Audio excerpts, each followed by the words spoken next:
Pessoal, muito bom dia, boa tarde, boa noite, depende aí do momento que você está estudando para a GCM de Manaus, certo? O edital ele saiu dia 23, 24 de março de 2026, né? E era para a gente estar estudando há um bom tempo, para te falar a verdade. Certo? Então, pessoal, sem mais delongas, pode curtir o vídeo, tudo bem? Isso porque já fica registrado no seu login de YouTube. E quando você precisar, se precisar rever algum conceito, né, nessa videoaula, né, você pode estar caçando o vídeo com mais facilidade. Tá? Até porque esse vídeo é um pontapé inicial, tá, da Selva Capital em relação aí à história de geografia de Manaus, né? A gente está abordando conteúdo diretamente para a GCM, beleza? Mas não significa que a gente vai ficar somente na GCM, certo? A gente pretende expandir aí também para a história e geografia do Amazonas, né, e para todos os estados aí da região norte. Beleza? Então já podem se inscrever no canal, já podem dar uma curtida, não tem problema, fiquem à vontade, certo? Que as nossas aulas do YouTube serão totalmente gratuitas, certinho? Hoje a gente começa com a geografia de Manaus, tudo bem? A gente começa mais especificamente com o clima de Manaus, né? Em geral, ele resume o clima de toda a região amazônica, só que tem algumas especificidades. Beleza? Só que antes da gente falar sobre o clima de Manaus, a gente vai entender propriamente o que é clima e também o que o clima não é, certo? Então, em geral, o clima ele é o padrão do tempo atmosférico de uma região ao longo de muitos anos, certo? É diferente do tempo, né, que está acontecendo agora, por exemplo, se está chovendo, se está nublado, se está ensolarado. Então, de maneira resumida, o clima é a média, é o comportamento típico daquela região. Certo? Então, por exemplo, quando a gente diz que Manaus tem um clima quente e úmido, é para você anotar isso aí, beleza? Quente e úmido. Possível de cair na sua prova. A Consulplan, ela gosta, né, de colocar em afirmativas, né, insinuando aí que uma região tem ou não tem um determinado clima, né, de maneira especificada. Então é importante anotar, beleza? Voltando aí para o nosso exemplo, imagina que a gente diga que Manaus, né, tem um clima quente e úmido, que é fato, certo? Quando a gente diz isso, não significa propriamente que Manaus nunca fica frio. Ou melhor, que fica fresco, né? Geralmente quando esfria fica em torno aí de 23, 25 graus, certo? Mas significa que, pessoal, na maior parte do tempo, ao longo dos anos, o calor e a umidade, eles predominam. Tá? Esse padrão é formado aí por elementos como temperatura, chuva, vento, umidade do ar, certo? O primeiro fator que explica o clima de Manaus é sua localização no mapa. Como vocês podem observar, a cidade está muito próximo à linha do Equador. Cadê a cidade de Manaus? Olha ela aqui. Interessante, não é? Certo? Reiterando, a cidade de Manaus fica muito próxima à linha do Equador, né? Apenas a 3 graus sul da linha do Equador. Tá? Vou até deixar explícito melhor aqui para vocês verem, tá? Isso significa que isso tem uma consequência direta, tá? O Sol ele bate praticamente reto, né, na cidade de Manaus durante o ano inteiro. E quando o Sol incide de forma perpendicular, né, a gente está falando aí de maneira reta, né? Quando o Sol incide de maneira reta, o Sol ele está meio feio, mas dá para entender, tá? Quando ele incide aí de forma perpendicular, a energia do Sol, né, se concentra numa área menor, certo? Isso faz com que a cidade se aqueça ainda mais, certo? E por isso que Manaus tem temperaturas altas, certo? E constantes ao longo de todos os meses do ano, sem aquele inverno frio que a gente conhece em outras regiões, por exemplo, região do sul do Brasil, bastante frio, por sinal, certo? Adiante, outro fator importante é a altitude. Manaus está a 92 metros acima do nível do mar. É uma altitude bastante baixa. E aqui vale uma regra simples: quanto mais baixo o lugar, certo? Mais denso é o ar, certo? E o ar denso, ele retém mais calor. Beleza? Já nas montanhas aí, nas serras que a gente conhece, o ar, ele é mais rarefeito. tá? E o calor escapa com mais facilidade. Por isso que as serras, por exemplo, né, elas são frescas, são mais frias. Então, de maneira resumida, quanto mais baixo é o lugar, mais denso vai ser o ar e, consequentemente, mais quente. E quanto mais alto, menos denso vai ser o ar e, consequentemente, o ar vai ser mais frio. Beleza? E no caso de Manaus, a baixa altitude ela reforça ainda mais o calor, né, que vem pela latitude equatorial. A gente fala aí da linha do Equador.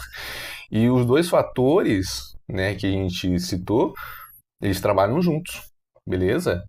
E a floresta amazônica é o terceiro grande fator do clima de Manaus. E possivelmente, né, na minha visão, é o mais fascinante. Isso porque as árvores da Amazônia elas funcionam como uma bomba de água gigante. Elas absorvem água de todo o solo pelas raízes, carregam essa água até as folhas, certo? E liberam, tá, essa água para o ar na forma de vapor. Uma única árvore, por exemplo, ela pode chegar a liberar cerca de 1.000 litros. Olha que incrível, né? Até 1.000 litros de água por dia, tá? Isso se chama evapotranspiração, beleza? O resultado disso é um ar extremamente úmido, certo? A umidade relativa de Manaus geralmente passa dos 80%, certo? E com tanto vapor de água, né, as nuvens elas se formam com mais facilidade, o que explica as chuvas constantes, né? Porque em média Manaus recebe de 2.300 milímetros, tá, de chuva por ano. Isso é em média, tá? Então é muita chuva. As chuvas elas são mais intensas aí entre dezembro e maio, tá? Mas elas ocorrem praticamente o ano inteiro. Beleza? E pessoal, a floresta amazônica ela não abastece somente Manaus com a chuva. Ela influencia o clima de boa parte da América do Sul, certo? E o mecanismo responsável por isso são chamados aí os rios voadores, tá? Galera, os rios voadores, eles são grandes correntes de ar, tá? Carregadas aí de vapor d'água, que se movem aí pela atmosfera como se fossem rios invisíveis no céu e funciona dessa forma. A floresta, ela libera enormes volumes de umidade, certo? Começa aqui com a nossa floresta, beleza? Ela libera, né, enormes volumes de umidade e os ventos alísios que vêm do Atlântico, por exemplo, tá? Eles capturam esse vapor de água e jogam para dentro do continente. Observa aqui nessa setinha, tá? Elas jogam para dentro do continente.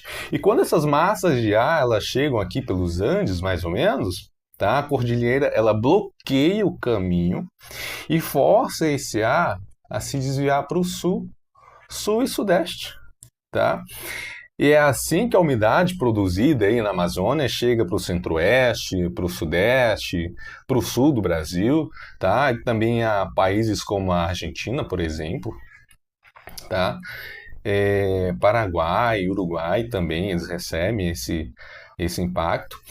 E de forma resumida, a parte da chuva que cai em São Paulo, Brasília, Rio Grande do Sul, ela começa justamente aqui, certo? Na região amazônica, na floresta ao redor de Manaus, certo? A Amazônia é, de fato, né, um motor climático para todo o continente, né, da América do Sul, certo? A gente acabou de ver então que a floresta amazônica age como uma grande bomba d'água, enviando umidade para outras regiões do Brasil, chamados aí pelos rios voadores. Anota que isso é interessante, tá? Mas, pessoal, o que acontece quando essa floresta ela é destruída? Pessoal, quando a gente desmata a Amazônia, a gente quebra esse ciclo, tá? Porque sem árvores tem menos evapotranspiração. Cara, isso aqui é um trava-língua para mim. Eu sempre tenho que ler alguma parte, porque é um trava-língua, sinceramente. Mas já não temos também evapotranspiração, beleza? Então, recapitulando. Então, quando a gente desmata a Amazônia, né, tem menos evapotranspiração, né? Então, tem menos vapor de água no ar. e, consequentemente, tem menos chuvas, né, chegando a outras regiões do país. As áreas que dependem dessa umidade, como o centro-oeste ou o sudeste, elas podem sofrer secas cada vez mais severas. E o impacto vai além da chuva, pessoal. A agricultura que alimenta o Brasil e as hidrelétricas que geram boa parte da nossa energia elétrica, elas dependem diretamente desses regimes de chuva. Tá? O desmatamento aqui, portanto, não é somente um problema da Amazônia, tá? É um problema de todo o continente. Beleza? Pessoal, agora a gente vai falar um pouco aí do conceito fundamental para entender o clima de qualquer região, que são as massas de ar. Ok? Imagine então uma porção de ar enorme, tá? Uma espécie de uma bolha gigante na atmosfera, que tem temperatura, tem umidade e tem pressão, que são parecidas, né, em toda a sua extensão. E é isso que é uma massa de ar. Tá? Essas massas se formam quando o ar fica parado por muito tempo, né, sobre uma região. E se essa região é quente e úmida, como o oceano tropical, a massa ela vai absorver essas características. Se é fria e seca, como o interior do continente no inverno, a massa ela vai ser fria e seca. Tá? E depois que elas se formam, essas massas de ar começam a se mover. Elas são impulsionadas pelas diferenças de pressão atmosférica. E onde elas passam, elas levam consigo o clima da sua região de origem, trazendo calor, trazendo frio, chuva ou até mesmo seca. Tá? As massas de elas são classificadas de duas formas simples. Tá? Elas são classificadas aí pela temperatura e pela umidade. Certo? Quanto, né, relacionado à temperatura, elas podem ser quentes ou podem ser frias. Tá? Elas são quentes, né, quando formadas aí pelas regiões próximas do Equador, tá? Ou frias quando vindas aí de latitudes próximas dos polos, né? Por exemplo, a massa polar, né, atlântica, por exemplo. E quanto à umidade, elas podem ser, obviamente, úmidas, certo? Quando elas se formam sobre os oceanos, ou secas quando elas vêm do interior dos continentes, certo? E o interessante é o que acontece quando duas massas diferentes elas se encontram. Elas não se misturam de maneira fácil, certo? Então, no ponto de contato, forma-se o que a gente chama de frente meteorológica. É nessas frentes que acontecem as mudanças bruscas de tempo, né? Aquele dia que começa quente, um inferno, literalmente um inferno, e termina com uma tempestade, por exemplo. As frentes frias que chegam ao sul e sudeste do Brasil são um exemplo clássico disso.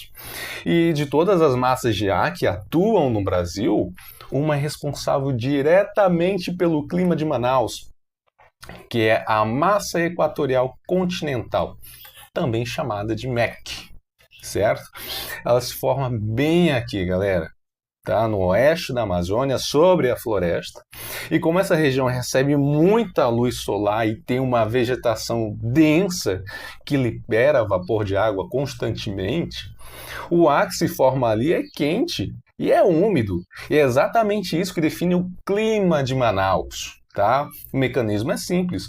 O ar quente, ele sobe, né, o ar quente, né, sobre a floresta, ele sobe, melhor dizendo, carregando toda aquela umidade, e quando ele sobe, ele esfria. O vapor se condensa, formam-se, né, grandes nuvens carregadas, e o resultado são chuvas fortes, que sempre quase, né, quase sempre caem à tarde em Manaus, e a gente pode melhor observar em Belém. Né? Quem tem pessoal conhecido em Belém, tem família em Belém, o pessoal relata que todo dia, lá pelo período de umas 3, 4 horas, mas sempre à tarde, dá uma chuvinha. É sempre chuva de tarde, certo? Então são chuvas rápidas, né, intensas, né, típicas aí do clima equatorial. E é por isso que o Manaus recebe em média de 2.100 a 2.300 milímetros de chuva por ano. Tem umidade do ar entre 80% e 85%. E temperatura sempre acima dos 25 graus, tá? Eu lembro que há um tempinho eu fui a Manaus, né, e pela madrugada o nosso piloto, né, conduzindo a gente a Manaus, ele fala que o clima ele tá bem, tá bem gostosinho, né, tá variando aí entre 23 e 24 graus, né, o que aqui pela região centro-oeste é um forno, tá? Né, pela madrugada a gente está acostumado aí a ficar por uma temperatura aí de 18, 19 graus, tá? Então para mim é basicamente um forno. Mas recapitulando, pessoal, a MEC, né, ela domina o clima da cidade durante a maior parte do ano, praticamente sem pausa. Beleza? Aqui a gente tem uma questãozinha, é super interessante a gente fazer questão posterior às nossas aulas, tá? Mas no quesito de estudo, eu recomendo para vocês darem uma olhada em todas as aulas, tá? Em todo o conteúdo para no final, né, vocês fazerem as questões. Isso porque já fica grudado na sua cabeça, tá? Já fica grudado aí que nem um chiclete, tá? E você tem uma facilidade maior para resolver as questões, tá? Então vamos lá, questão. Pessoal, a alta umidade do ar, ela está diretamente relacionada principalmente, tá, à proximidade do mar, B, ao relevo de planaltos, C, à altitude e D, à evapotranspiração. Pessoal, em relação à alta umidade, principalmente no quesito da região amazônica, ela está diretamente, né, relacionada de maneira principal à evapotranspiração. Cara, isso é um trava-língua para mim, tá? Mas vamos lá, evapotranspiração. Pronto, acertamos. Beleza? Então, pessoal, reitero, vocês podem dar uma curtida no vídeo, tá? Podem se inscrever, porque esse é o primeiro vídeo de muitos, certo? Relacionado à História e Geografia de Manaus, diretamente para GCM. Beleza? Aguardemos aí para os próximos vídeos.